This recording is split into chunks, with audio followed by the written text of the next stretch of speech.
Kentucky stays undefeated. They are now the only one, other than Georgia, I believe, in the SEC to be undefeated. They beat LSU 42-21. Mm-hmm.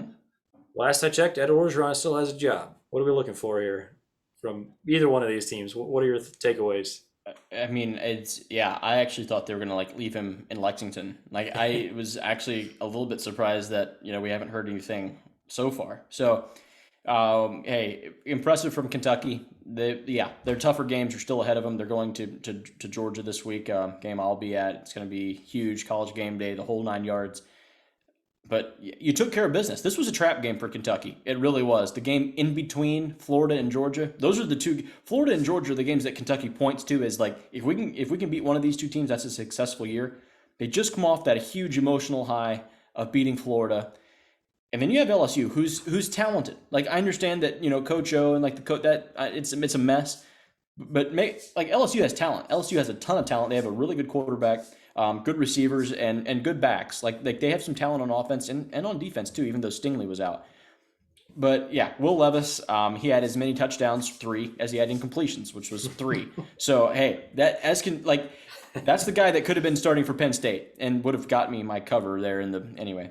We're done with that one. Chris Rodriguez, running back for Kentucky, yeah, he's good as always, just Mr. Steady. He really is. Ran for I think $150 and a touchdown. Wandale Robinson, Kentucky has weapons, which is something you wouldn't have said in years past. They're getting creative. Put up 42 points in an SEC game, which is mind blowing. Like that's mind blowing considering this is Kentucky and this is still Bob Stoops. So yeah, Mark impressed Stoops. with him. Mark, sorry, got the brothers mixed up.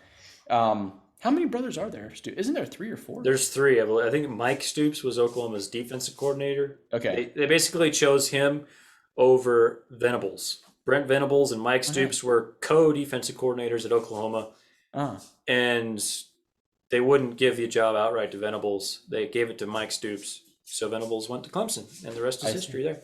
I see. I did not know that. How many national titles would Oklahoma have with Brent Venables? 1, maybe 1. 2. I'll say 2. They probably would have won the one that the year Georgia almost won, 2017. Yeah. They would have beaten Georgia, and might would have beaten Bama too. So yeah, I'll give them 1 or 2. That's tough. Hate to see that. You really hate to see that. Not really. It's actually kind of enjoyable. But back to Kentucky again. Impressed with them. Like what more can you say? 6-0. That's huge. Like that's huge. In a year where it's tough to be undefeated, they come out and really put it to LSU. That game was not really that close. So hey, it's all ahead for them for Kentucky. This game next week is for the SEC East, pretty much. So yeah, good luck, Kentucky. I wonder what the line is for that game, but yeah, we can get more into that in our preview pod. Yeah. For now, we'll just say good luck, Kentucky, and Coach O on the LSU side. Are you surprised he's still with the team? Yeah, I am. Like, what do you think? I mean, it's over though, right? It's over. Well, yeah. It's over. Like he's going to be fired at the end of the year. I think at this point it's just like there's no one to hire right now, really. Yeah, right. You're not going to make a hire before the end of the year anyway. Maybe you can keep your recruiting class together a little bit if you keep up the facade of him staying there. I don't know, like sure, okay, whatever. That's not a great reason, but and also they have this tough stretch coming up. Like maybe whatever. Maybe then there's a 0.5% chance they turn it around and win out. Like that would be very impressive. No. Yeah. It would. That would be. So what? Yeah. Wouldn't Mark Stoops be a pretty good fit there? Wow.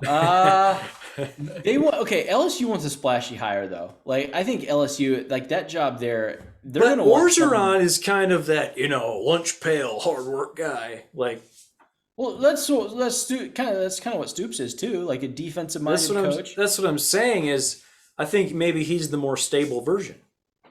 Oh, well, I think LSU is seeing the Arkansas resurgence and the Ole Miss resurgence, like points. Suddenly we score points and we're creative and innovative. Like, I would wonder if I know we're Matt Campbell pod. I would say maybe more like Billy Napier, right? Oh. Right down the road that already has the Louisiana connections, the recruiting connections. That would be big. That would be a name, just kind of a short list right now that, possible. LSU's going to swing for the fences, and they're going to have their first choice. LSU gets the first choice of coaches this year. USC is second in line. Like, I think sometimes people say that USC is going to get the first choice. I don't think so. I think LSU has more.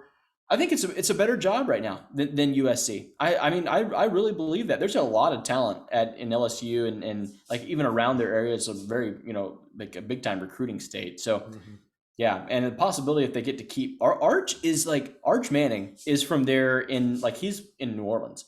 Like, right. He's like legitimately 30 miles away from LSU. How they're not in that race is baffling to me, especially given, Joe Brady. What if they bring Joe Brady back from Carolina? Wouldn't that be big? Like, trying to resurrect that. I mean, you telling me that Arch Manning wouldn't want to go play for Joe Brady at LSU, and just be like Mr. Louisiana? Like, I don't know. That would be a good pitch. See if you could lure him back into college. Yeah, we have no idea if he could be a head coach, but it'd probably be worth a shot.